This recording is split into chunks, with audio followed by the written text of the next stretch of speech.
Hello hi friends, good morning, जय Jagannath. Welcome back to my YouTube channel.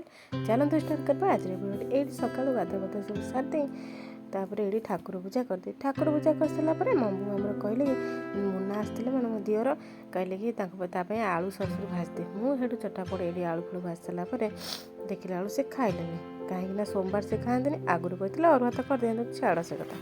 तापर ये स्वामी कहले मत तो खाया दे मुझे खाया दे बोऊ को देती। आम बाड़ी गलु पखाड़ धरी ये पखाड़ भात को आलू भजा पिज तापर लिपि भजा आमर कौन आलू टमाटो से मिक्सचर पकई चकड़ा चकड़ी खाईदेलु।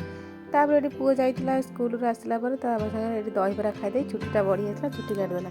छुट्टी काटी आस तो बापा पुओ देखे तो मुझे छतुआ भाजी जेहतु छतुआर पुअर सरी जाइला सब मुझे भाजी दूचे। ये भाजिया भितर स्वामी आनिदेले कहले निआ गोटे जिन कौन ना तुम कौन मन ना कि कही डेउरिया ना अरे हाँ तो ये डेउरिया को देखुली खोलिकी भले छोटे अच्छी पिंधि पार ये छतुआ ये भाजदे बसगली खाइबा जेहेतु खाई नी ये खाइबा बसगली खाई सारे सब कम सरला ये संध्या मुझे संध्या देकर ये आसगली रोषे करने एपटे इटिली तरकारी एपटे इटिली आउपटे मटर सीझा बसई देती। तापर ये सन्ध्या देखुना केमती पुओ तार हेलमेट पिंधिकी केमती खेलुची भावुची गाड़ी आ कौच टाटा मुझे जाऊँगी भुवनेश्वर और रोचे। जदि भिडियोटी भल लगी सब्सक्राइब करते रोचे। जय जगन्नाथ। देखा आ गोटे नुआ सुंदर भिडियो।